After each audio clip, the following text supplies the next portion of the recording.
They're wonderful beings. They're amazing. They're fascinating. They are wonderful in the literal sense of inspiring wonder. You see an elephant, you see a rhino, and you're filled with wonder. And so we don't want a wonderful group of species to be wiped out for profit. But it's not just that they're wonderful. They have a job to do. As some of you know, I talk a lot about the gardeners of the forest. Often I'm talking about primates, about gorillas, chimpanzees, bonobos, orangutans, gibbons. Because they too have a job to do. They prune the trees as they're feeding.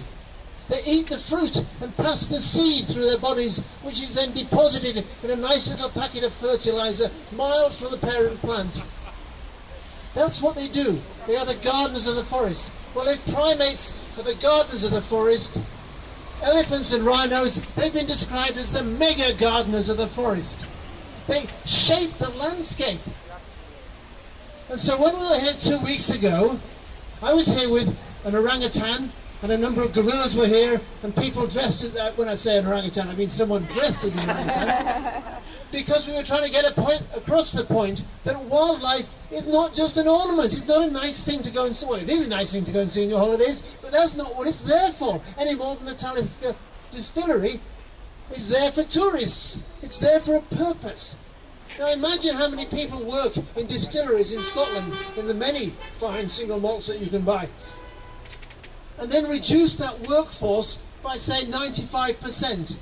That would be a crisis. Think of the shortage of single malts. It would be terrible. Right. About 100 years ago, within living memory of the oldest members of our species, there were probably millions of elephants. There is an estimate that before firearms made their way into Africa, there were probably 10 million elephants. And now we've got something like, well, fewer than 500,000. So we've already lost 95% of the workforce that prunes the trees and disperses the seeds and fertilizes the forest. Elephants eat a lot, and that means that they produce a lot of dung. How much dung? One elephant produces roughly a metric ton of dung every week.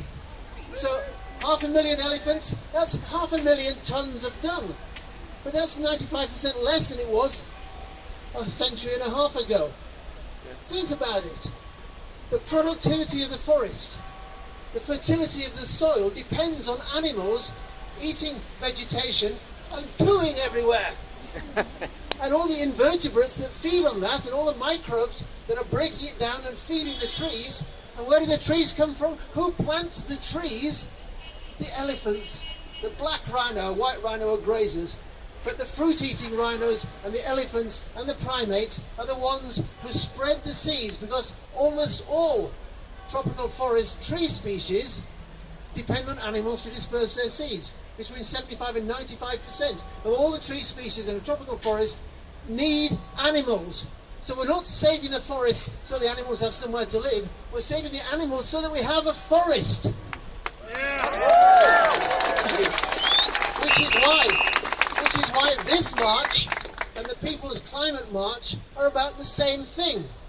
3 days ago, WWF released its report saying we've lost, in the past 40 years, that's within my working life as a conservationist, 52% of vertebrate wildlife.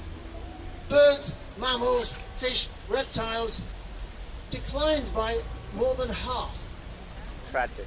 It's a tragedy, not just because the nice animals are disappearing. That is true, it's very, very sad that nice animals are disappearing, but we're destroying the very biosphere, the living film around our planet in which we live and upon which we depend. So saving elephants and rhinos, wonderful though they are, is not just about saving elephants and rhinos. They are the mega gardeners of the forest, and if the health of the planet depends on tropical forests, and the health of the forest depends on elephants and apes and toucans and all the other species that disperse seeds, we have to stop biodiversity loss for our own good, not just for the sake of going to see animals on holiday. Yes, they're tourist attractions, yes, that can help to conserve them, but they're part of the biosphere, and that's what we need to say.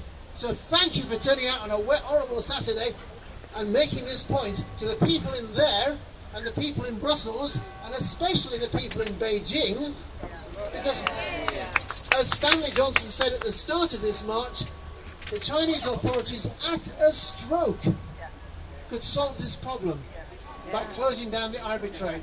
So we must work with China to do that, because otherwise there won't be elephants spreading seeds, fertilizing the forest, producing the trees of tomorrow that we need to store and sequester the carbon that we're still spewing out because we're using fossil fuels. All these issues are interrelated, and your presence here today shows how much people care about this. So thank you again for coming out.